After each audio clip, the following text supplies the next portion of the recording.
I'm Enoch from MoLeisureXVentures, and this is our 2023 Nissan Chinook build, and let's jump into it.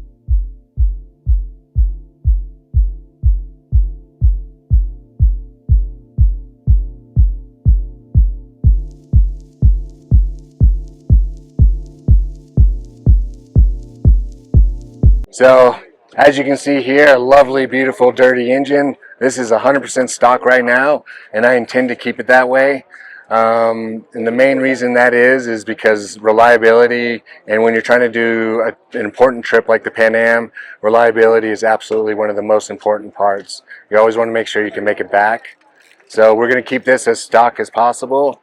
But you know, the V6 from the Frontiers and Nissan produces have been absolutely amazing over the years. My other Xterra that I have has 330,000 miles, so I know that I do not have to worry about where this engine is going to take me, and it's going to get me back from wherever it does end up taking me. On the front here, we've got our Starlink Veritas van system. We're super happy with this. It comes with suction cups and magnets. We use the magnets primarily because it can transfer between all of the vehicles. Yogi, the Xterra, has textured paint, so the suction cups don't work as well on the textured paint. So this works out really, really good. And then we did a basic, simple run as far as the line goes. Nice, you know, so that way we can keep it mobile and move it, you know, modular, and just ran it up nice and clean through the body lines, bringing it right onto the inside of the vehicle. Don't mind the mess. We're just, you know, on the road right now. But we got Ella back in the back, rolling around to the front. Everything's pretty much stock again. We're going to add a few radios and things like that. As we get closer to completion, some of those communication devices will get installed. One of the big things that we have added is kind of anecdotal, but it's something really cool for us. A friend of ours makes these little kind of door, you know, little arm holders, you know, right here, Primo Works. He's always doing a great job. They don't scratch anything, and they're kind of universal, so you just bend them how you need to, and you just put it inside that rail, you get that nice square fit. Really happy with this product. So now kind of looking at the shell. This is a 1976 Chinook shell off of a Toyota Hilux. I completely disassembled this, removed the floor, removed the roof. The scissor actuator system that they had in here before is completely gone. I took this wall right here. From this point, I moved it 13 inches back, and bringing this wheel well up to, so it matches with the modern day 6-foot bed and the wheelbase that is kind of standard with the extended cabs. You know, this kind of setup should work on a modern day Tacoma as well, with minor modifications in the mounting system that I designed. But you know, check out some of our other videos too to kind of see how we did this, and hopefully it inspires you to take something old and beautiful and bring it into the modern day, and like bring it back to life, because a lot of these round styles and like the beauty of what I think these fiberglass shells were and still are, in my opinion, you know, it's worth saving and taking the time and repairing them and getting them back on the road.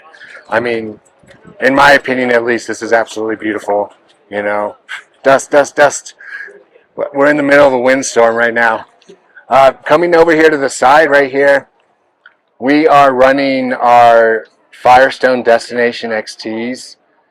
These are tall and skinny 33s. They're like 9.5. I'm a big fan of the tall and skinny. I feel that they perform the best. So that's kind of what we end up going with. I'm super happy with the Firestone XTs as well. I personally have always ran mud terrains, and I decided with this build, being that it's going to be like kind of like a across the world kind of rig, that I wanted to go with something that was kind of in between the all-terrain and the mud terrain, and I've been really surprised. So it is as quiet as an all-terrain, but in all of the off-roading that we have done so far, I have not seen any difference in performance compared to the mud terrains and the XTs. So I'm super happy with these so far. And then kind of going into the frame system right down here, I decided to go with a rail-on-rail system. This is something that Truck House uses, and this is where I got the idea from, is Truck House.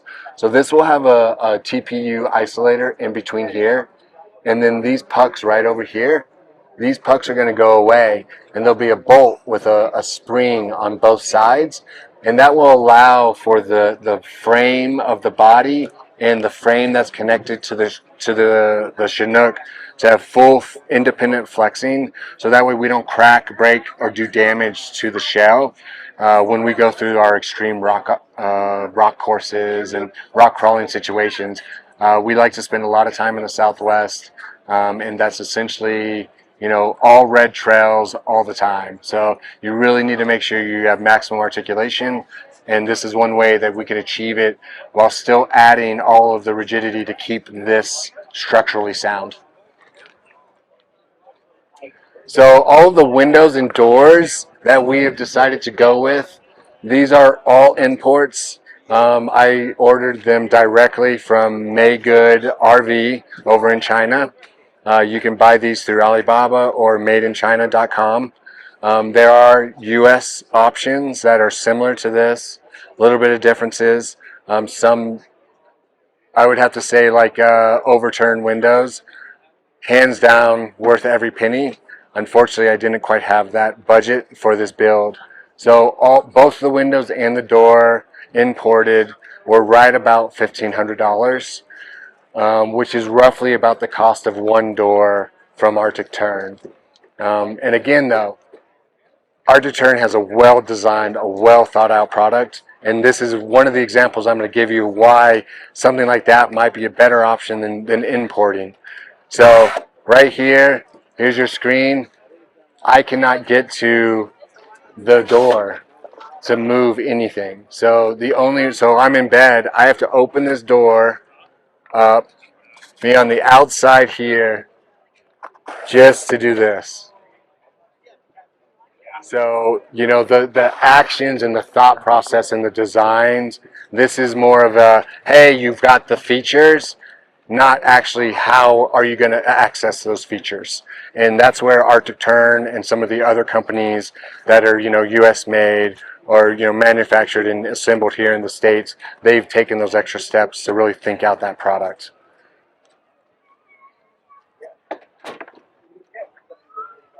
Can step back here and look at the inside, and we're going on in here. I just got the foam spray all in there, and I also got the electric actuators functioning.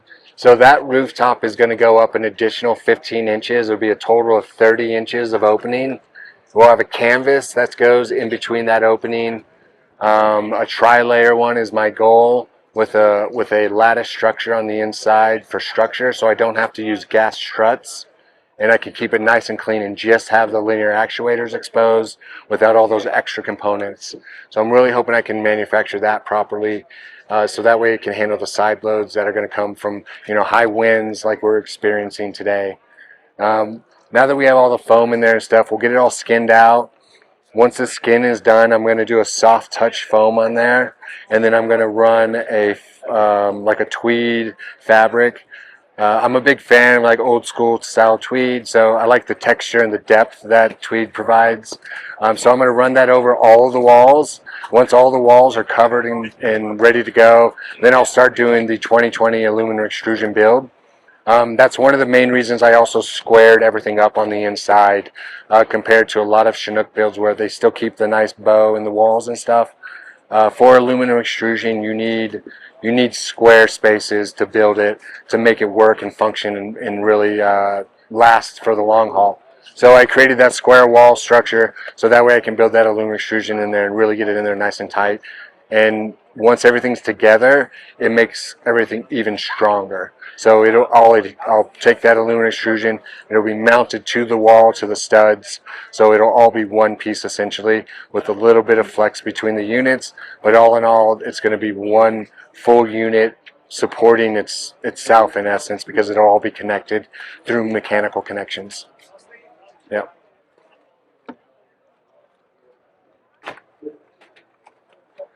And then Let's see. The one, or there's one piece that I kept original to the 1976 Chinook shell. I I just couldn't get rid of it. It serves no true purpose, but this is the old propane holder. So I decided to keep this door.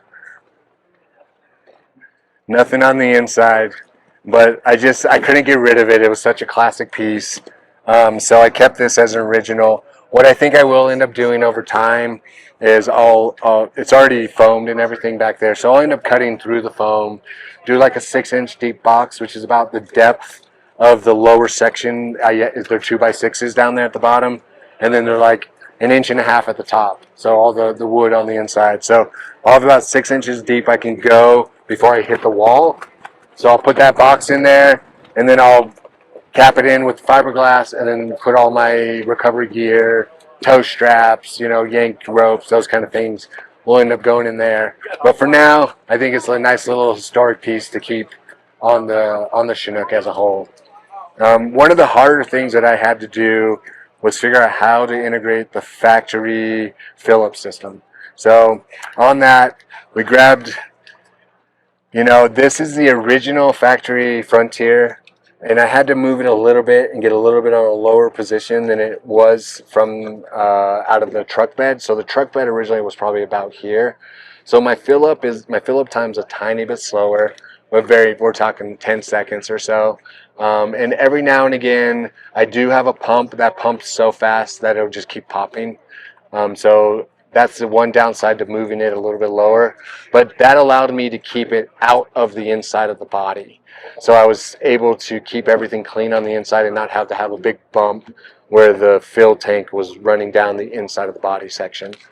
So the next part on this is I have a friend that does aluminum CNC. So I'm 3D designing it in CAD.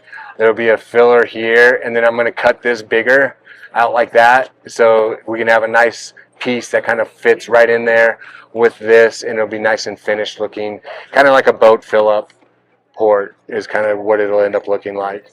So on that boat note, before I put all the holes back into this was a boat. Like, you could have floated this down the Colorado River. Everything's double-sided laminated wood, nothing's exposed. So this, like, you could have sent this down a river if you needed to for some weird reason.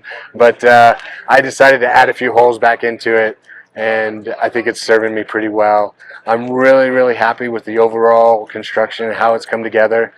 This was my first time ever working with fiberglass. If you have time and to take on a challenge like this, a project like this, I would highly recommend it, because this is just super satisfying. And then look at this, like, you're not going to go get a composite camper that looks like this, and that's why right there. That's why I spent 200 hours on fiberglassing this, 100 hours of custom woodwork and electrical work, and putting the actuators, and redoing the roof because it flew off at one point.